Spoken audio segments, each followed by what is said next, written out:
So, ano ba yung net metering system? In the morning, since you are working, wala ka sa bahay, yung mga anak mo is nag-aaral, so you are outside somewhere. And in the morning, yung solar panel mo is nagkukolek yan ng electricity. And yung kinukolek niya na electricity, it will be saved to your net metering system. So yung net metering system, it will gonna reverse the electricity that you are using.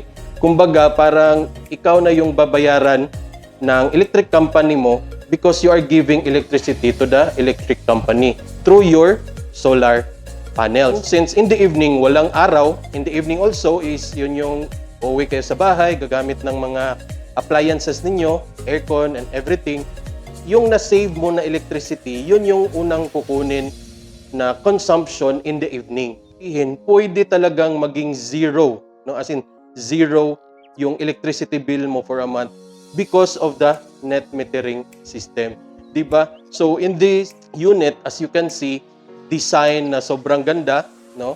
And its affordability, ang pinaka magandang masisave talaga natin dito is electricity because of our net metering system and the solar panel that we are using. And not just that, this unit has a 3 kilowatt battery under our countertop. Alright?